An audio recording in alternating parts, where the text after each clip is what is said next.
Hi hello नमस्कार. आज मी इथे पाव किलो डाळ घेतली आहे, चणा डाळ.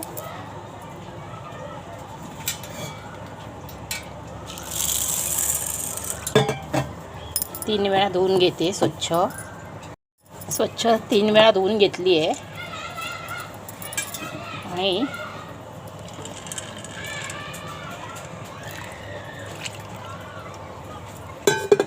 हे आता पाणी घालून 4 तास मी भिजत ठेवते आहे.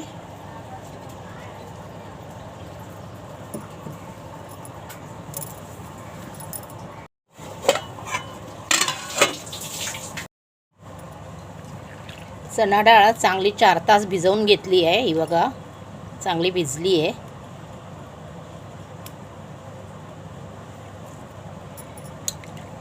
आता हे पाणी काढून टाकते. गॅसवर मी कुकर ठेवला आहे, छोटा कुकर. त्यामध्ये ही 1 वाटी पाणी घालते.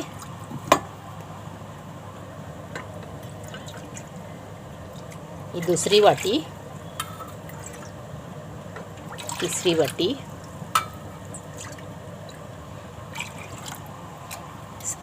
असे 3 वाट्या मी पाणी घातलंय. आता हे पाणी गरम करते. पाणी चांगलं उकळलंय. आता ही भिजलेली डाळ सर्व घालून घेते.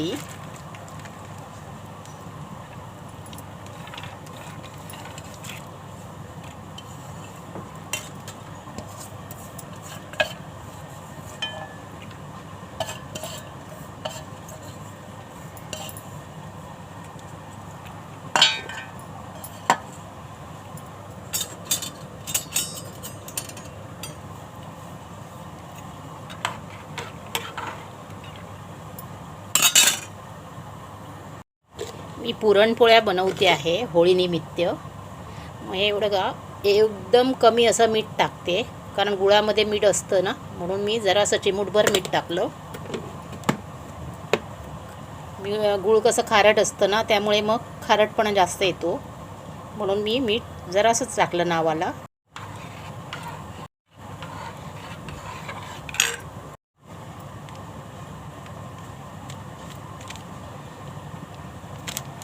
थोडीशी हळद टाकली. त्याला झाकण लावून 3 शिट्या करून घेते.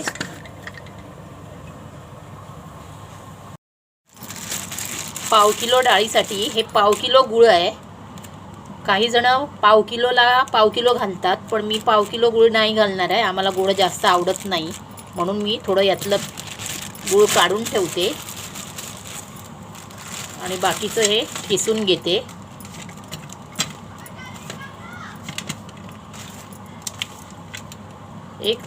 एवढा खडा काढून ठेवते मी गुळाचा, आणि बाकी गुळ घालते. पूर्ण पाव किलो घालत नाही आहे.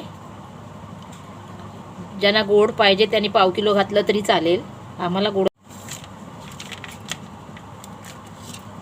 तर हे एवढं गुळ किसून घेते मी सुरीने.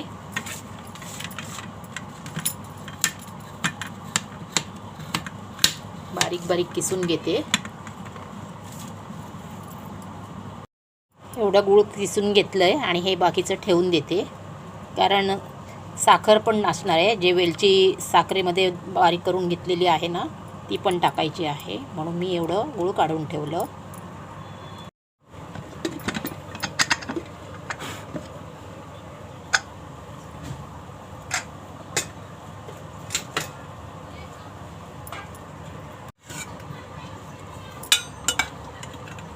डाळ चांगली शिजली आहे.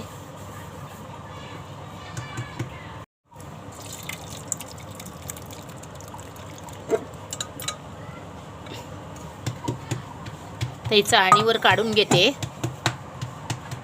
याची कटाची आमटी करण्यासाठी हे पाणी ठेवून देते.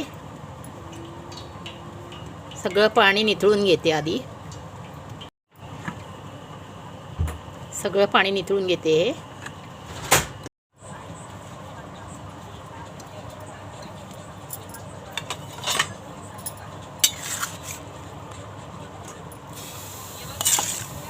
डाळ सगळी नितळून घेतली आहे पाणी काढून.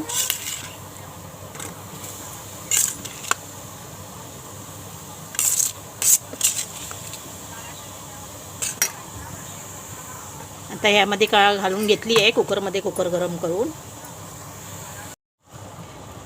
एवढं कटासाठी काढून ठेवते बाजूला.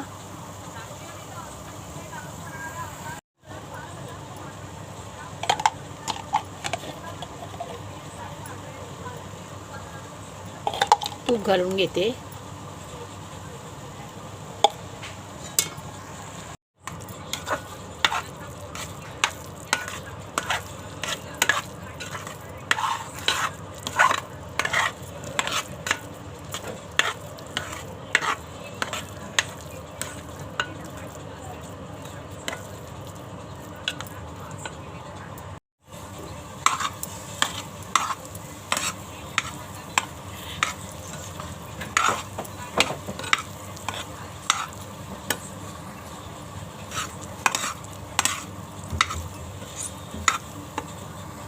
सुंठ नसल्यामुळे हे आलं किसून टाकते.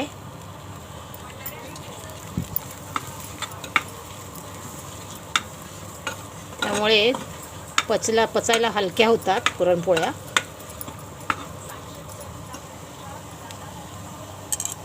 आणि हे आता गूळ घालून घेते.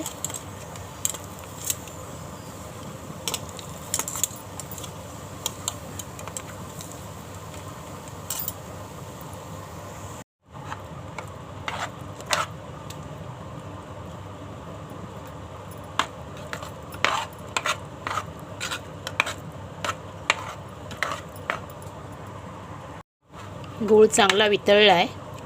आता हे असंच घट्ट होईपर्यंत मी परतत राहते.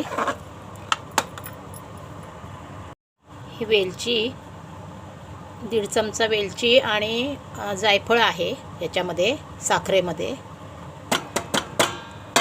वेलची जायफळ साखरेमध्ये वाटून घेतलेली आहे बारीक करून. आता हे घट्ट होईपर्यंत मी ढवळत राहते. मीडियम गॅस ठेवला आहे.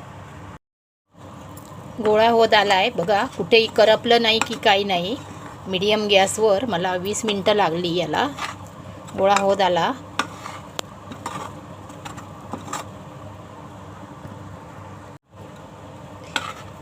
वाफ आली गरम गरम मोबाईलच्या कॅमेऱ्यावर.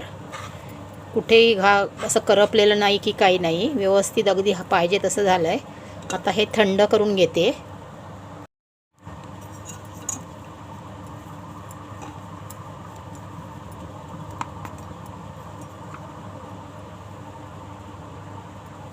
चांगलं तयार झालं आहे.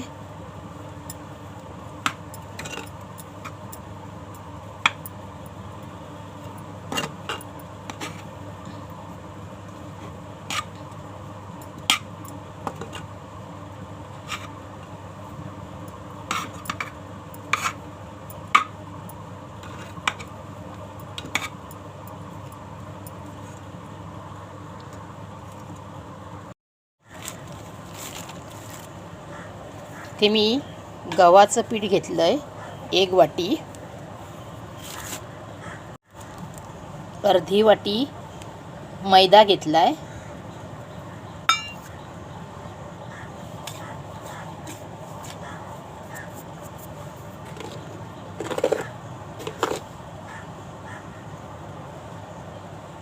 दीड वाटीसाठी एवढं मीठ घेतलं आहे. अर्धा चमचा छोटा.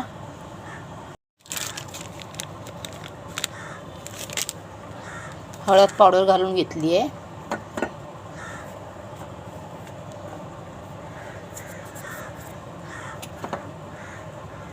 तेल घालून घेते.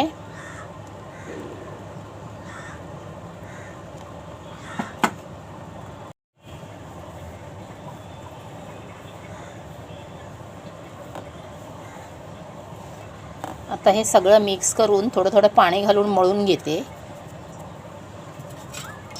लागेल तसं पाणी घेते.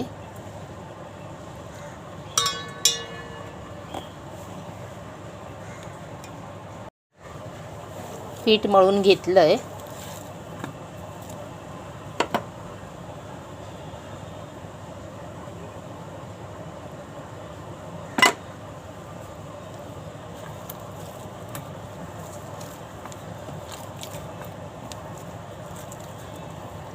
1 वाटी गव्हाचं पीठ आणि अर्धी वाटी मैदा घेतला आहे, कारण मैदा पचायला जड असतो ना, हेवी असतो, त्यामुळे मग मी मैदा कमी घातला आहे आणि गव्हाचं पीठ जास्त घेतलं आहे.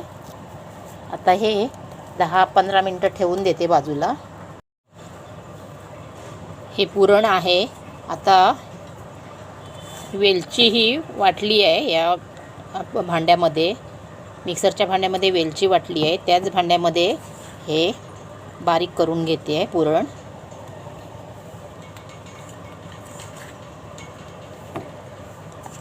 दोन वेळा करते.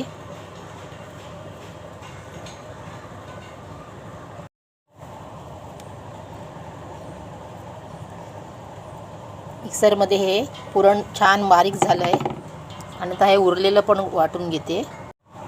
छान हे बघा, मिक्सरमध्ये वाटून घेतलं आहे पुरण. छान गोळा तयार झाला आहे.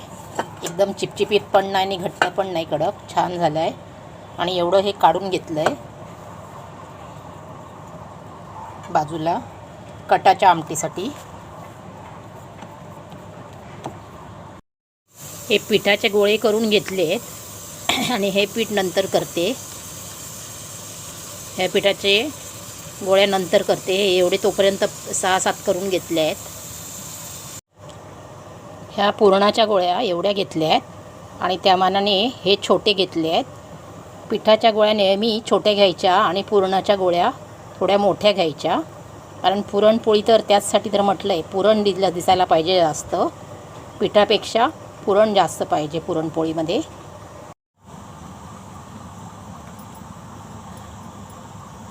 अशी गोळी हे करायची आणि हे असं भरायचं आणि हे असं दाबत राहायचं, म्हणजे पिठाची गोळी बाहेर येईपर्यंत आवरण. हे बघा,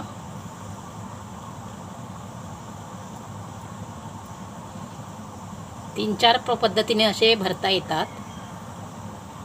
ही एक पद्धत आहे.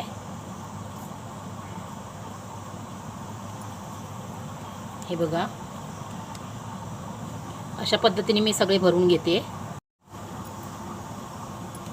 आणखीन एक दाखवते. हे बघा, हे असं ठेवायचं आणि हे पुरणाची हे गोळी जास्त जोर असं देऊन आतमध्ये अशी घालायची आणि हे आवरण मग आपोआप बाहेर येतं. हे बघा,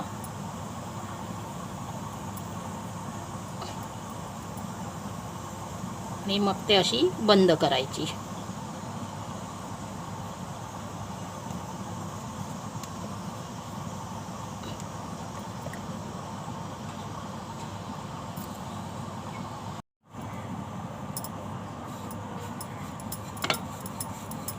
हलक्या हातावर लाटून घ्यायची, अजिबात फुटत नाही ह्या अशा पद्धतीने भरलेली.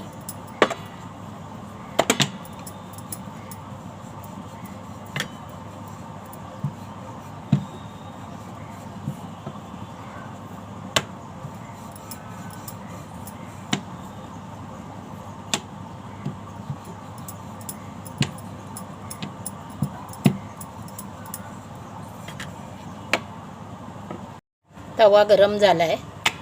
आता पोळी घालून घेते.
दुसरी पद्धत ही अशी आहे,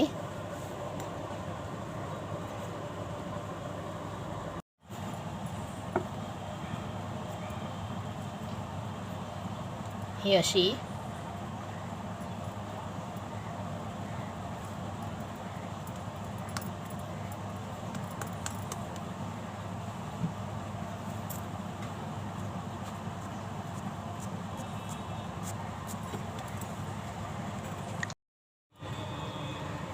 पुरणपोळ्या कशा झाल्या नक्की कमेंट करून सांगा. आणि माझी रेसिपी आवडली तर नक्की लाईक करा, शेअर करा, कमेंट करा आणि सबस्क्राईब करायला विसरू नका. कटाची आमटी आणि पुरणपोळी, टम्म फुललेली अशी पुरणपोळी.